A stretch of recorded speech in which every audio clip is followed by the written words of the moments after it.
მოგესალმებით ძვირფასო მეგობრებო, ჩვენ მივყოფებით ლალიანთიცის საკვირაო სკოლაში. ეს არის პოდკასტი ლალისთან ყავაზე და დღეს ჩემი სტუმარია, ალბათ ბათუმში ამ ადამიანს წარდგენა არც სჭირდება, ლია კასპელაშვილი. ლია არის ძალიან ისეთი ფართო რეგალიების მქონე ადამიანი, ის არის სოციალური საწარმო ანდამატის დამფუძნებელი, მას აქვს ძალიან დიდი და ისეთი მნიშვნელოვანი საქმეები გაკეთებული ქალაქში და ალბათ ყველა იქნებოდა თითო ოჯახიდან თითო ადამიანი მაინც იქნებოდა მისი სერვისის მომხმარებელი. გარდა ამისა, მუშაობს მეცნიერ თანამშრომლად არქეოლოგიის მუზეუმში და მოკლედ ასეთ საინტერესო ადამიანთან გვექნება შეხვედრა და უნდა გითხრათ ისიც, რომ ჩემი შვილის მასწავლებელიც იყო და ისეთი საოცარი ემოციები მაკავშირებს ამ ადამიანთან, რომ უბრალოდ აი ხანს ვემზადებოდი, რომ ჩემი სტუმარი ყოფილიყო და დღეს მინდა ვისაუბრო იმ პრობლემებზე, იმ სირთულეებზე, ან პირიქით იმ ამბებზე, რაც ძალიან კარგია მის ცხოვრებაში და თან უნდა ვთქვათ, რომ აი ახლა რამდენიმე თვეში სტუდია ანდამატის 25 წელი აღინიშნება მისი დაარსებიდან და მინდა რომ ლიას ეს მიულოც და მე მგონი ერთ-ერთი პირველი ვარ, ვინც მაგაზე საუბარი დაიწყო ასე ღია ეთერში და საჯაროდ. და თან მინდა ვისაუბრო იმაზე, რომ ხელოვნება არის ძალიან მნიშვნელოვანი ბავშვის განვითარებაში, შეიძლება ხელოვანი არ გამოვიდეს, არც კერამიკოსი გამოვიდეს, არც მხატვარი და არც მოკანდაკე, მაგრამ თვითონ ის ფაქტი, რომ ბავშვი ამ კრეატიულ უნარებს იცენს და თვითონ ის ფაქტი, რომ აი თიხასთან რო ადამიანი ურთიერთობს, ის ადამიანი უკვე ძალიან კაი ვინმე გამოდის ხოლმე ჩემი გამოცდილებიდან და ისედაც მეგონი ლიაც დამიდასტურებს ამას ისეთი მოსწავლეები ყავს. ძალიან დიდი მადლობა ლია მოსვლისთვის და მინდა რომ ვილაპარაკოთ ჯერ ცოტა ისტორია რომ მოყვე ხო ამ სტუდიის დაარსების და ფაქტობრივად ჩემთვის შენ ხარ მოდელი როგორ შეიძლება აი საკუთარი საქმით და საკუთარი საქმის სიყვარულით ადამიანმა ბიზნესიც გააკეთოს ხო? აი ეს ძალიან მნიშვნელოვანია, იმიტომ რომ აი ეს პირადი ცოტა გვაქვს რა პრეცედენტები, რომ აი პირადი ინტერესებს როგორ აქცევს ადამიანი მერე რაღაც ბიზნესურ ინტერესებად, ხო? აი ეს არის ძალიან კარგი გამოცდილება და კაი იქნება ამაზეც თუ ვილაპარაკეთ. ამით დავიწყოთ პრინციპში. მოგესალმებით, ჩემო ძვირფასო, მადლობა მოწვევისთვის. მადლობა ამ ლამაზი შეხვედრისთვის და ნამდვილად მეც ტკბილად მახსოვს ის დრო ჩვენი საბარო ორივე ერთად ვზარდეთ წლების განმავლობაში მე სტუდიაში შენ სახლში და საბა საოცარი ბიჭი გაიზარდა ნამდვილად გილოცა შემდგარი ადამიანია წარმატებული და მიყვარს დღესაც მახსოვს საბას ფოტოები და საბას თითოეული ნამუშევარი მახსოვს რას როგორ ვაკეთებდით ერთად რა ვიცი, ეხლაც მაქვს ამ წინა დღეებში მეკეთა საბას გაკეთებული მძივი წინა რეკლამაში გეკეთა და მოგეფერე უბრალოდ აღარ ავღნიშნე რომ ის შინდისფერი სამკაული გეკეთა სტუდიაში გაკეთებული. რამდენი წლის არის და რო იკეთებ რაღაც სითბო გეღვრება ხო გულზე. აი ეს არის კერამიკა, მეტი არაფერი. ეს არის კერამიკა. კერამიკა იზიდავს და ისრუტავს იმ ემოციას, რა ემოციითაც მასთან მუშაობ. თიხა არის უსულო საგანია, ხო? ზოგადად გრამატიკულად ჩვენ ვიტყვით, რომ თიხა უსულო საგანია. მაგრამ თიხა იმ სულიერებას და იმ შეგრძნებებს და ყველაფერს იმახსოვრებს მეხსიერება. ნუ ბიბლიური მასალაა, ყველაფერს თიხასაც აი ფილოსოფიურად თუ შევხედავ, თიხასაც და ღვინოსაც აქვს მეხსიერება.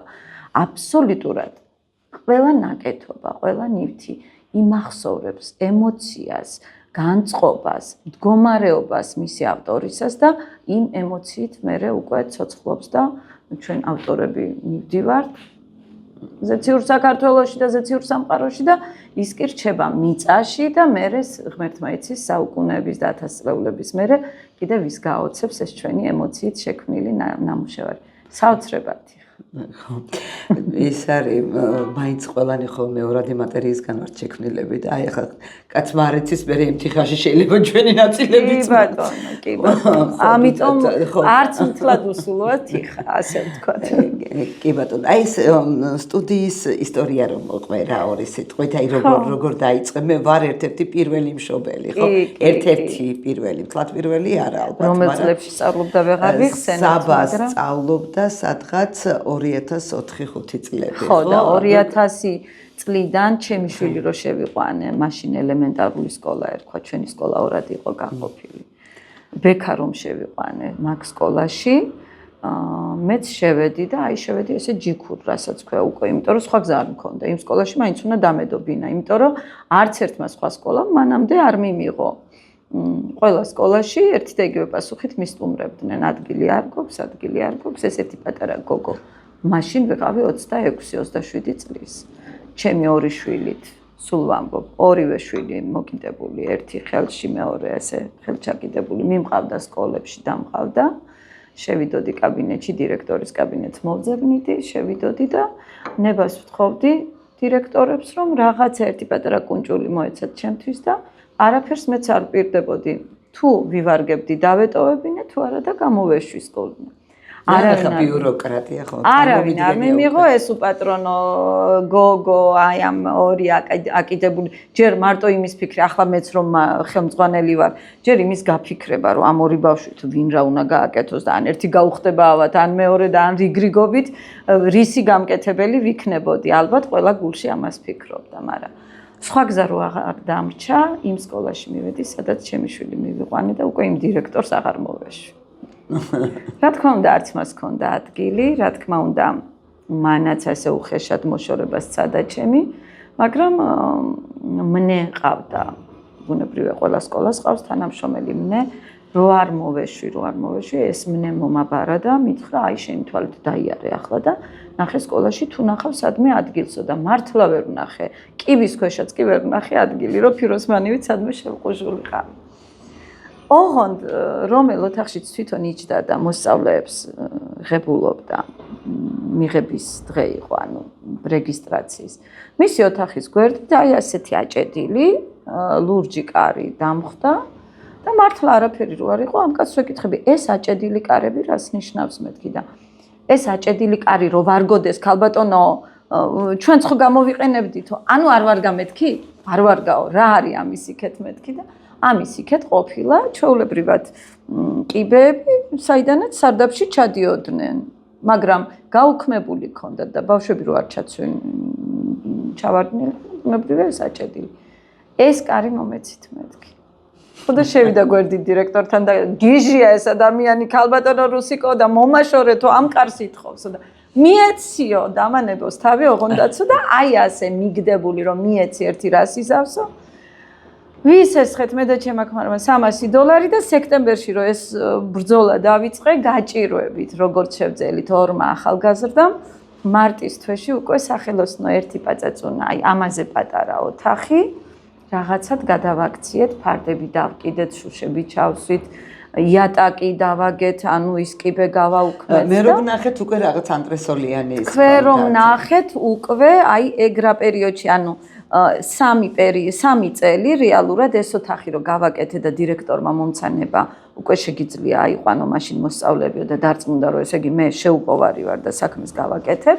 მარტის თვეში ავიყვანე სკოლაში მომცანება რომ განცხადება გამეკეთებინა და მარტის თვეში 3 მოსწავლე ავიყვანე. მე ისე აღმოჩნდა რომ ეს 3 მოსწავლე ჩემი მეზობლები ყოფილან, მაგრამ მე ეს ბავშვები გავიცანი როგორც მოსწავლეები.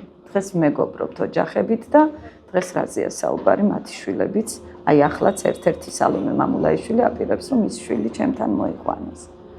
მაგრამ საქმე იმაშია რომ იმ 3 წელიწადში სანამ საბა მოვიდო და ჩემთან სანამ თქვენ მოხვიდოდით, რეალურად ამ პაწაწუნა ოთახმა სკოლას იმიჯი შეძინა, სამინისტროდან თურმე უთხრეს რომ სკოლაშიო მარგალიტი გყავს და მოუვარეო. და ეს ჩამჩურჩულა დირექტორმა ასე მითხრა მინისტრმაო და ანუ თვითონ ჩათვალა რომ მე დავიმსახურე და მომცა ის ოთახი. სადაც თქვენ მოხვედით უკვე საბასთან ერთად. აი იმ ოთახში ვარ დღემდე. რეალურად რო ვთქვათ რომ გავმდიდრდით და რაღაცა სასწაულებს მივაღწიეთ ბიზნესის თვალსაზრისით, ვერა, მაგრამ უფრო ვფიქრობ რომ არა. აი რაც იყო ჩემი მიზანი, იმ ყველა მიზანს მივაღწიე და ხო, მაგრამ აი ეს ოჯახურ საჭიროებებს და ის ყველაფერს რა თქმა უნდა, რაც თავარია შვილების გასდაში დაგეხმარა. შვილები გამაზრდებინა, ხო, პროფესია შეიძინა შენი პროფესია. აი ოჯახური გარემოში. შვილებიც ჩემი მოსწავლე. კი, ჩვენ გავცვალეთ შვილები. ხო, როლები გავცვალეთ. მე ვზარდე საბა და შენ გამიზარდე ორი საბა. ბექას კერამიკებს რო ვუყურებ, რა ვიცი, ალბათ კი ხედავ, როგორი ემოციები მასთან დაკავშირებენ. ეს ძალიან კაი ამბავია და კარგი ისტორია, მაგრამ მე რა მინდა იცი, აი რა იყო ის მთავარი, რაც შენ ამ მუშაობამ გასწავლა? ანუ როგორ უნდა იურთიერთო ბავშვებთან, ძალიან ძნელია, იცი, აი ბავშვმა თუ იმ პროცესში და იმ კეთების პროცესში სიამოვნება არ მიიღო და ეს თუ პოზიტიურად არ გააკეთე, ძალიან ძნელია ბავშვი ფაქტობრივად ამას ყველაზე მეტად გრძნობს, ხო, მით უმეტეს ასეთ იმაში.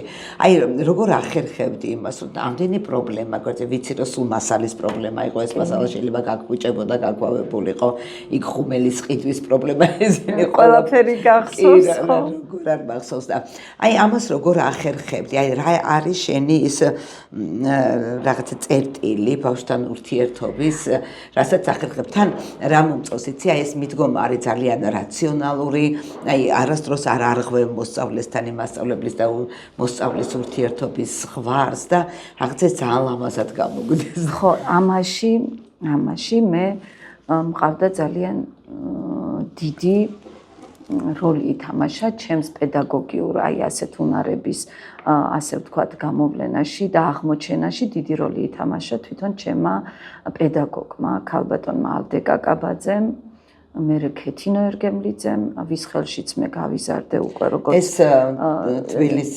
თბილისის სამხატვრო აკადემიის პედაგოგებმა, ჯერ კიდევ მოსამზადებლად დავდიოდი ალდესთან ოჯახში და ნუ ამ ქალმა არ ვიცი ეს ადამიანი არის კერამიკის, აღარ არის, ხო? მაგრამ ეს ადამიანი ყველას გულში ცოცხლობს. ეს ქალბატონი არის კერამიკის დედოფალი, ასე ვთქვათ, ჩვენ ასე ვეძახით. ეს ქალბატონი იყო ყველას დედობილი, ყველას როგორ გვეგონა, იცი? ყველას გვეგონა, რომ მე ერთი ვახსო ვარ და მე ერთი ვუყვარ ვარ. აი ყველას ჰქონდა მისი კუთვნილი ადგილი ალდეს გულში. დღემდე ასია. ყველას გჯეროდა რომ მე ვიყავი განსაკუთრებული მისთვის და ყველა ვიყავით მართლა ინდივიდუალურად, მართლა პერსონალურად განსაკუთრებულები ამ ადამიანისთვის და ეს დიდი გულის ქალბატონი ამას როგორ ახერხებდა, არ ვიცი, მაგრამ ავტომატურად გადმომედო ეტყობა ეს უნარები, ალბათ აი ასეთ პირობებში რომ ვიზარდე წლების განმავლობაში გადმომედო, აი გადამდებია ხო რაღაცეები. მივბაძე მეთქი კი არ ვიტყვი, ალბათ ცოტათი შენშიც უნდა იყოს რაღაცა ეს თვისება, შინაგანი, ამის გარეშე ყველაფერს ვერ ისწავლი. აი ყველაფერი ნასწავლი არ არის. უნარები იხვეწება ნამდვილად. შეიძლება გქონდეს რაღაცა თანდაყოლილი, მაგრამ თუ არ გაქვს შეძენა და გამომუშავება შესაძლებელია, მაგრამ რაღაცა შინაგანიც არსებობს. ეს ჩემი შინაგანიც ეტყობა ემპათიურობა და რაღაცა ესეთი ბუნებაც ერთგვარად ხელს მიწყობდა, როგორც ჩანს, პლუს ეს დიდებული ადამიანები, ალდეკა კაბაძე, რეზო იაშვილი, მერე მათ გამიშვეს ქეთინო ერგემლიძესთან, რომელიც დედაჩემს ურეკავდა ხოლმე და გავცვალოთ შვილები ეუბნებოდა. მე ჩემი შიკოს მოგცემოდა, შენ ლია მაჩუქეო. ანუ აი ესეთი დამოკიდებულება, რაღაცა ძალიან თბილი, ძალიან ოჯახური, ავტომატურად მზრდიდა მეც უკვე ეთყობა ჯერ კიდევ რომ არ ვიცოდი ვიქნებოდი თუ არა მე პედაგოგი, აი უკვე შინაგანად ვიყავი მზად როგორც ჩანს საიმისოდ რომ თუ კი მე ამ ნაბიჯს გადავდგამდი უკვე ვიცოდი როგორი ვიქნებოდი. და გამოდგა ესე, უბრალოდ ძალიან ბუნებრივად გამოვიდა. არ თავარი რა არის, იცი ლალი, ალბათ დამერწმუნები არ უნდა ითამაშო ბავშვთან. თუ ბავშვთან მართალი ხარ, თუ სუფთა ხარ და გულწრფელი ხარ, всё, გამოგივა ყველაფერი. აი ეს არის ყველაზე მთავარი. თუ ცოტა მაინც წაიმსახიობე, რომელი უნარებიც ალბათ პედაგოგს სჭირდება კიდეც, მაგრამ თუ ეს ძალიან ზედმეტი დოზით გამოავლინე და ბავშვმა იქცნო რომ ყალბი ხარ, არანაირი შენი ნიჭიერება იქ აღარ მუშაობს. ბავშვთან უნდა იყოს არხები აქვს, რომ ეს გულწრფელობას აი შინაგანი ალღო აქვს, ეგრევე შემოგხედავენ თვალებში და ეგრევე გაგშიფრავენ. ანუ უნდა იყოს მართალი. და ეს მერე რაღაცნაირად უხილავისეთ ძაფებს აყალიბებს ურთიერთობაში, რომ ეს მერე ყველაფერს ჭრის და ყველაფერს წყვეტს. და გეგმები რა გაქვს ახლა სამომავლოდ? 25 წელი პატარა ამბავი არ არის თუ? ხო, აი 25 წლის ვხდებით მარტის თვეში და მე ვთვლი რომ 2026 წელი, მთელი 2026 წელი მინდა რომ საიუბილეო წლად გამოვაცხადო და არ ვიცი ახლა დიდ სიტყვას ვერ ვიტყვი, უკვე მაქვს პატარ-პატარა ჩემი იდეები, რას გავაკეთებ. ყოველ შემთხვევაში ის მინდა რომ მინიმუმ ყოველ კვირას რაღაცა რუბრიკა Facebook გვერდზე გავუშვა ანდამატის რომ ანდამატი იუბილარია და აი თუნდაც ერთ-ერთ რუბრიკაში როგორც მშობელი გასაუბრო, როგორც მე ვსაუბრობ აქ, ჩემი ანდამატელები, შემდგარი ადამიანები უკვე სხვადასხვა პროფესიაში წასული და უკვე შენი პირველი მოსწავლეები ახლა იქნებიან 30 წელზე მეტი. 33-35 წლამდე არიან ჩემი პირველი მოსწავლეები. კი ბატონო. თვითონ ჩემი შვილი შემდგარი ანდამატელი უკვე და პროფესიონალი. თვითონ ის ბავშვები, ვინც ჩემთან უკვე პედაგოგად მუშაობენ, ისინიც კერამიკაში არიან უკვე და იწვრთობიან ჩემთან. ანდამატმა დიდი კვალი დატოვა ქალაქში. 2 სერიოზული პროექტი შექმნა. ერთი ძალიან მნიშვნელოვანი მაღალმთიან აჭარაში სოციალური საწარმო ჩამოვაყალიბეთ, ესეც ანდამატის მონაპოვარია. ის რომ ეხლა სტუდიებია ესე მომრავლებული და ყველგან რაღაცა ტრადიციულ რეწვის ბაზაზე ხდება სწავლება, ესეც ანდამატის პირველი ნაბიჯებიდან მოდის. მიმდევრები გვყავს და ეს ყველაფერი ანდამატის ასე ვთქვათ იმაზე იწერება. კი, გეწერებათ მაგითი ქულები და თან რა არის იცით, ისეთი მნიშვნელოვანი გახდა უკვე ეს არაფორმალური განათლება და ეს ნაწილია რა, რომ ძალიან მოთხოვნადი გახდა მithumetes ასეთი შემოქმედებითი ადგილები, სადაც მარტო ის კი არა, უკვე ყველა გრძნობს ამას, ყველა მშობელი, რომ ერთი არის, როდესაც ადამიანი ცოდნას იღებს, მაგრამ უკვე ისეთი დროა, რომ ისე ვითარდება ეს ხელოვნური ინტელექტის ამბები ისეთ იმაშია გადასული ფაზაში, რომ უკვე ყველა ხვდება, რომ ცოტა ხანში ადამიანი ძალიან ბევრი ტიპის საქმიანობა ჩანაცვლდება. ერთადერთი რაც ყოველთვის შეუცვლელი იქნება და რითაც ადამიანი შეუცვლელია, ეს არის შემოქმედება. მე ვიცახი, რომ კრეატიული რო ხარ ადამიანი, აი ეს ღმერთის სხივია შენში და რაღაცა ეს უნდა აცოცხლო. ხო, მე მაგალითად სკოლაშიც როგორც პედაგოგი, მე მაგით ვიწყებ. რომ ჩვენ ხო ღმერთმა ჩაგვიდგა, ჩვენ ხო ღმერთმა შექმნა ადამიანი და მე მისი სული ჩაგვიდგა და მის სულს ხო გადმოყვა იმ ღმერთის, იმ დიდი შემოქმედის რაღაცა პატარა კოდი და ადამიანის სიცოცხლე ხო სწორედ ეგ არის, რომ ეძიო შენში რა ჩადო ღმერთმა და აი საკუთარი თავის ძიებაში, საკუთარი მისიის ძიებაში იყო, ხო? თორე ყოველდღიურად გაიღვიძე ჭამე და დაიძინე, ეს ამას ხო აზრი არ აქვს. აი თუ ადამიანი ფიქრობს და ეძიება საკუთარ თავში, უფალმა ის რატომ გამოგზავნა დედამიწაზე და რისთვის რა მისია დააკისრა, რა არის მისი, აი აქ ნამდვილ პროფესიაცაც ადვილად ირჩევს უკვე გულით და შეგნებით როცა ფიქრობს და ეს ყველაფერი თუ კი გატარდა და გაატარა ადამიანმა, ბუნებრივია მე უკვე აზრი აქვს ცხოვრებას და რა თქმა უნდა, ამას მხოლოდ ფორმალური განათლებით ვერ მიაღწევს ბავშვი, ვერც დედა, ვერც მამა ოჯახში, ამას აუცილებლად ჭირდება ყველა ბავშვში კრეატიული რაღაცა იმპულსების გაღვიძება.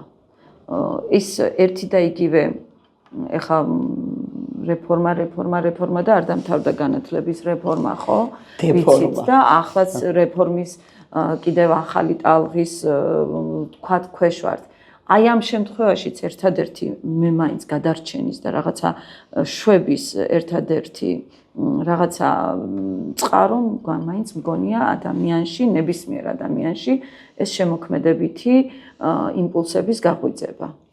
მე რა არის ერთია, როცა რაღაცა დასრულებულ იმას ხედავ, ხო, პროდუქტს ხედავ, საკუთარ ნაკეთებს, ხო, თუნდაც იქ დეფექტები იქონეთ, თუნდაც მაგას არ აქვს მნიშვნელობა, ბავშვების ნაკეთები იდეალური. არასოდეს არ ხო, იდეალური არასდროს არაა, მაგრამ განუმეორებელი და საოცრება არის. მე ის თითები რო ეწყობა რა იმ თითის, ანა ბეჭდის თონეზე თითები ეწყობა. აბარა, მე მშობლებ ცალკე მუშაობა მიწევს ხოლმე მშობლებთან, რომ გავატან რაღაცა ზოგჯერ ისე შეხედავენ და რომ ის უნდა უყვარდეთ, რომ ეს მისი შვილისაა და რომ ჩვენ არ მოვატყუეთ და ჩვენ არ გამოუძერწეთ და არ გავატანეთ, აი ამიტომ უნდა იყოს ჩვენთან სტუდიაში კმაყოფილი მშობელი.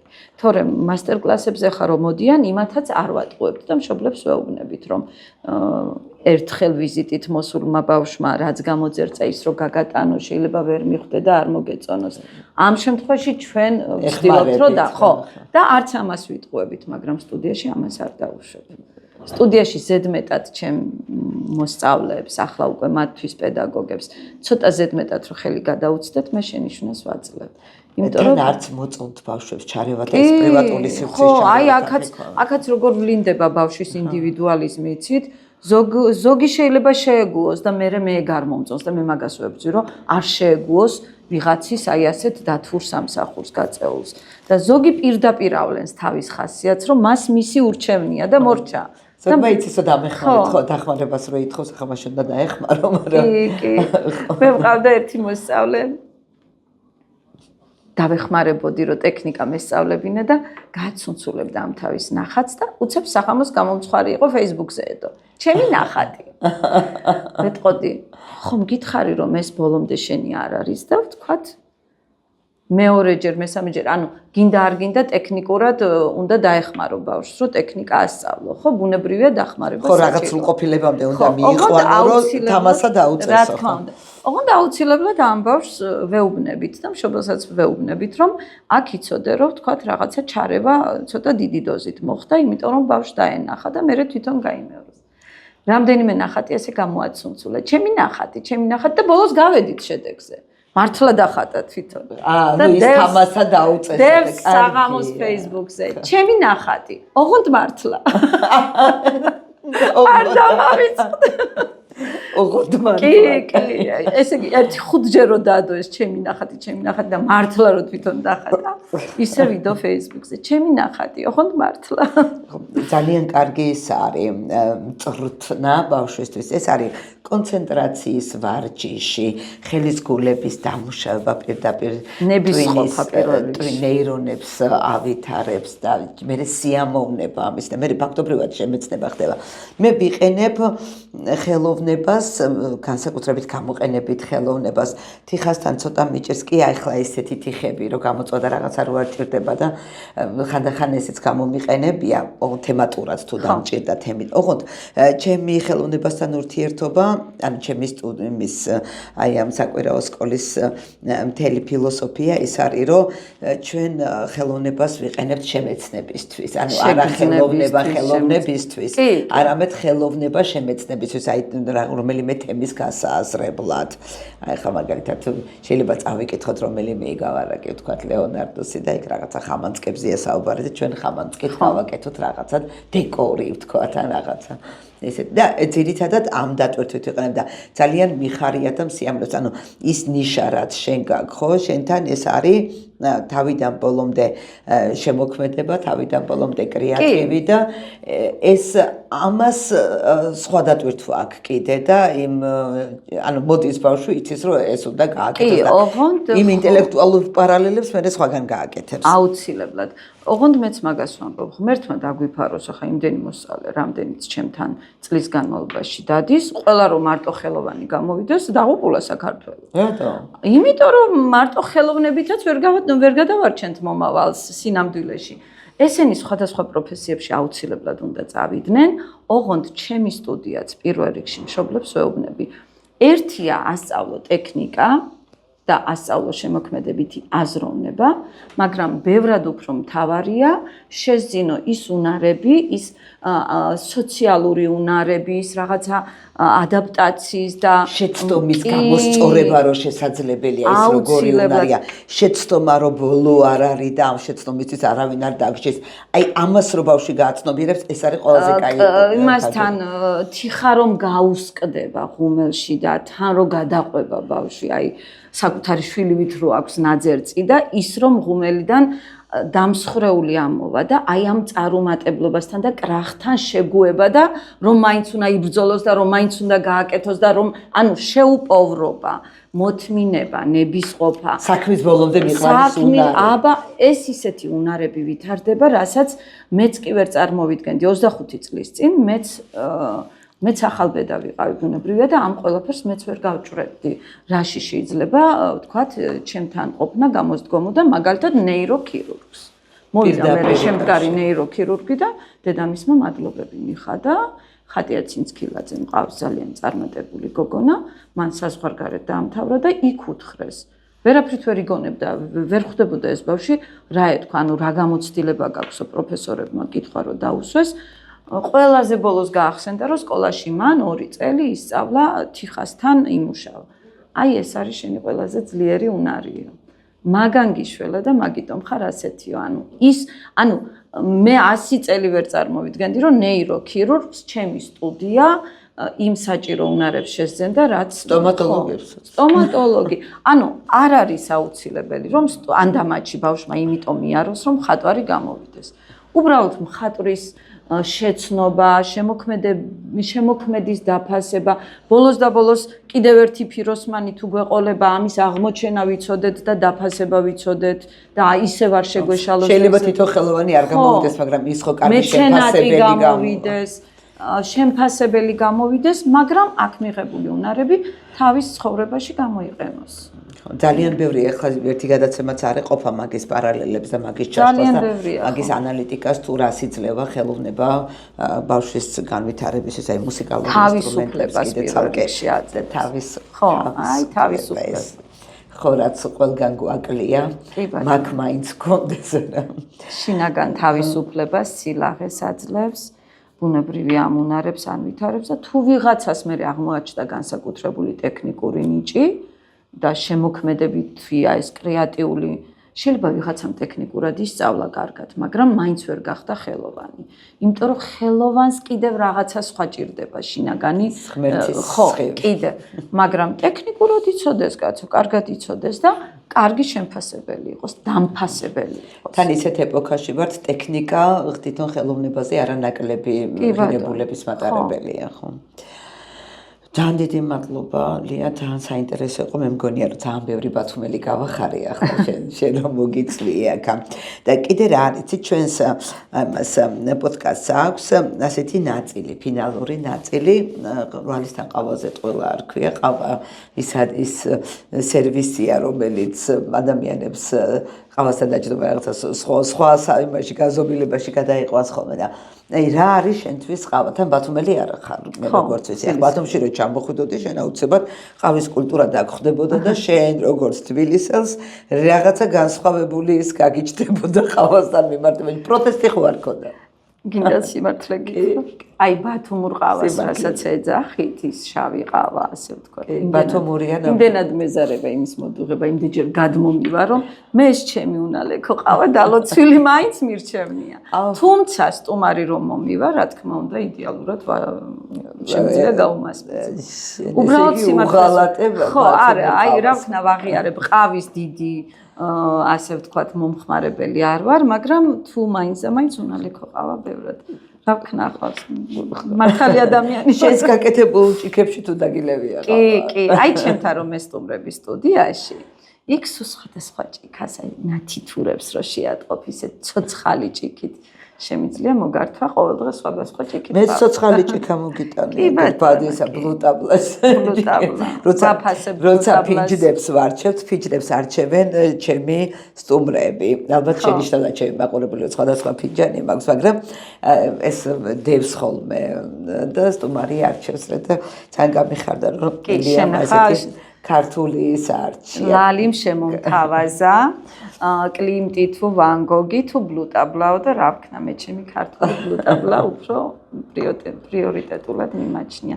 იმიტომ რომ ბლუტაბლაც არის საწარმო, რომელსაც ნამდვილად ვაღიარებ, ნამდვილად თანადგომას ვუცხადებ ყველა ქართულ საწარმოს, ყველა ქართველ მეწარმეს წარმატებას ვუსურვებ. ისეთი რთულია საქართველოში. ბლუტაბლამ არც იცის რომ მისი დამფასებელი ვართ და ასე პოდკასტში გვიდევს. მედია გამოგვეხმაურებს. გაიგოს ბლუტაბლამ, რომ მე ბლუტაბლა ვამჯობინე ამ შემთხვევაში კლიმტს და ვან გოგს. თუმცა კლიმტი და ვან გოგი კლიმტი და ვან გოგი. დაგემშვიდობებით ძვირფასო მეგობრებო, ეს იყო პოდკასტი ლალისთან ყავაზე და დღეს ჩემი სტუმარი იყო ლია კალსბელაშვილი, კერამიკოსი, ბათუმელების საყვარელი რძალი, რომელსაც როგორც ახლა აღმოვაჩინეთ, ყავა არ ყვარებია და მას ვერ ვაპატიებ. ეს ყავა მიყვარს. Მადლობა დიდი ლალიკო. მომავალ სამშაბათამდე.